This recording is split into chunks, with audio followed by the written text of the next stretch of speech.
dream, it's a blueprint for your life. Why have I emphasized on vision in the last two videos? I'll tell you. Because once again, without vision, the people perish. And without vision, where are you actually heading? Where are you going to? If you sat down and you thought, oh, I need to buy toilet paper, that's a vision. You see it, I need to buy toilet paper. Okay, I'm going to go to Asda to go and buy toilet paper. You get into your car, you throw in your GPS, Asda closest to me, it takes you straight there, you buy the tissue paper, maybe one or two things here and there, and you come back home. But imagine if you just got up and walked into Asda with no vision or no plan. You will end up buying all the things that you don't need and never buy the things that you need. And that's how life is.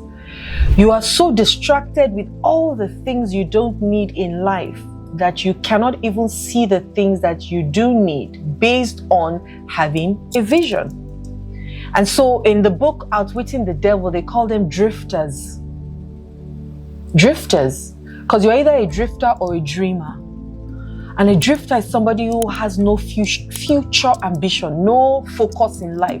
They say, oh, social media, everybody's there. Oh, it's dancing now, we're dancing. Oh, it's lying down on the floor, we're lying down. Oh, it's nakedness, now we're naked. And so you're dancing everywhere. And you do this for the better part of your life.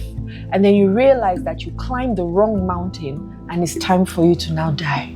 Oh, even that vision of just what I said was very heavy for me to see because I'm a very visual person.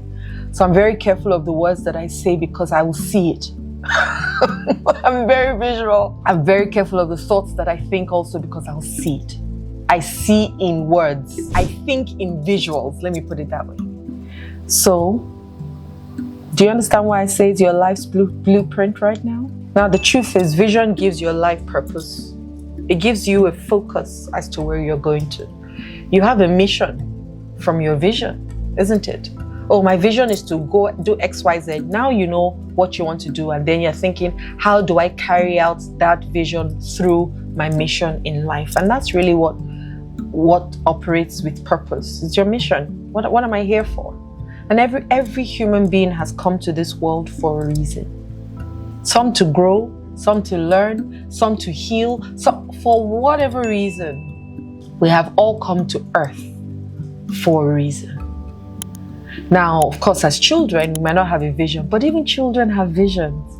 You see them, you see people who get married who say, oh, since I was 3 years old, I saw myself wearing a dress, this white princess ballerina dress, because I really liked Beauty and the Beast and how she dressed. That's vision. And so what happens? You keep that vision in your mind to the point where you now really want to get married. And you say, this is how I see my marriage. I was one of those people that didn't have any vision for my marriage. But then maybe not, I think that might not even be complete truth because I did have a vision. It wasn't just going to be elaborate. I wanted a place, I wanted a situation whereby we'll go to the beach and we're wearing shorts and no slippers or flip-flops. And everybody's comfortable in whatever they want to wear. The wind is blowing, we've got lights, we've got the sea, we've got the wind, and everybody's having a good time. And everybody, I mean 20 of us. That's what my own vision for my wedding was. Or my marriage. I never saw myself in a wedding dress, never saw myself walking down no damn aisle, never saw myself doing any of those things. And so in reality, I got married by the water. Yes, I wasn't wearing shorts or any of those things, but I got married by the water with people who were the dearest to us as a couple and as a family. So did I get my vision? I did. But imagine if I didn't have a vision. I would have accepted anything that they would have given to me. I would have said, okay, mommy, I hear you. Okay, daddy, I hear you. Okay, in-law, I hear you. Oh, outlaw, I hear you. Okay, husband. Because I had no vision. So your vision gives your life purpose. You stop being or floating aimlessly or drifting aimlessly, just hoping to make it to your death. Now you know what you want to do. Now you're thinking, okay, so who am I going to do it with? How are we going to achieve it? Where are we going to put this? Who is going to benefit from it? Who is going to, And then you start to, your creativity comes into play, your life comes, an essence comes into play, and everything that you're doing is aligned to the vision. Vision transforms fear also into action. With your vision, even if you are seeing it and you're saying, how would I get there? Because courage is not the absence of fear, it's doing it in spite of fear. So you do it because you have seen it. And because you have seen it, it makes it easier. It's like when I say, oh, look out today for all the red cars that you see, I'll give you $10,000. My dear, you will see in fact, the cars that are brown, you will see them as red. The cars that are close to red, orange, you will call them red because of the $10,000, because your focus has changed. And now you're not afraid of seeing anything because there's something attached to it. You're on a mission to see all the cars, 10,000 cars today to collect your $10,000. And you see it, and it happens to me all the time. So some days I'm driving, I'll say, today I'm only going to see gray cars. And every car that comes past me that I see is gray. Because sometimes I just want to practice it. Practice just to be sure, okay, I'm still sharp.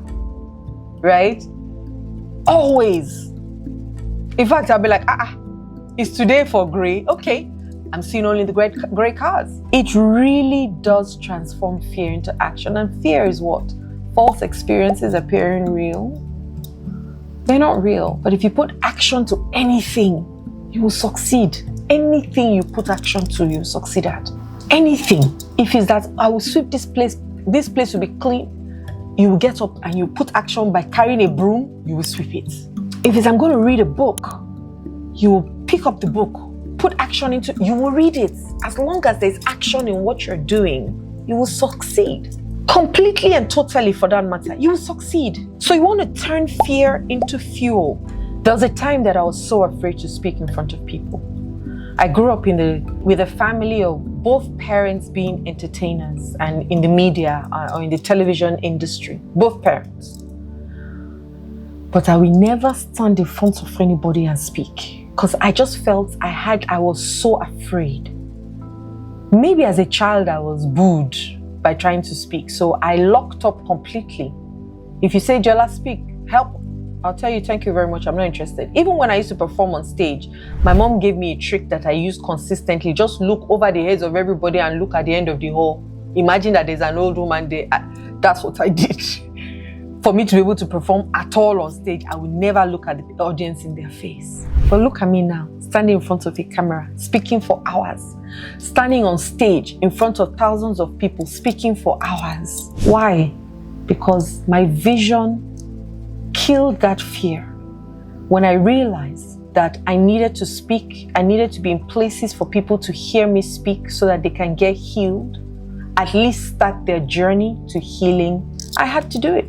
Before I won't go on podcasts or any of those things, I had to start it. I did one particular podcast that blew me out completely. All kinds of people calling me from all over the world and still are. Imagine if I didn't do it and I said, no, I'm too shy, I'm afraid. Some people won't even be listening to me today.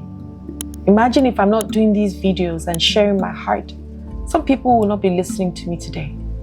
They won't even know me. But my vision killed some of those fears because I put action in place. And lastly, your vision can create a legacy for you. Now, these days when I talk about legacy, it's no longer about what I want people to say about me when I'm gone. It's what I want people to say about me whilst I'm here. That's my legacy. Because when I'm gone, I'm gone. I can't control what people say. I can't control what people think. I can't control what people do. None of those things. I'm not even hearing them to even know what they're thinking or saying. But what are people saying or thinking whilst I am here? Who are the lives that I am empowering whilst I am here? That is the legacy I'm talking about, and that's the vision I'm talking about. When I look at creating a world or being a part of a world of 10 billion people who are living wholesome and thriving, flourishing lives, and I see it. I see my own vision, I see my mission, my own part that I need to play to making sure that happens. And I focus on how I want people to feel every time they encounter me, who I choose to be at every point in time. It's not to say that I will not have some one or two triggers here and there where I'll be at, but I'm saying, what would I want people to think of me or feel of me or want of me whilst I am on earth? What am I going to do? So when I say I'm air, I give people a reason to live, love, and breathe. That's my mission. I'm light. I bring clarity and understanding. That's part of my mission to living that life. I'm an example on earth that God exists. That is part of my mission. I am love, unconditional, because that's who I am.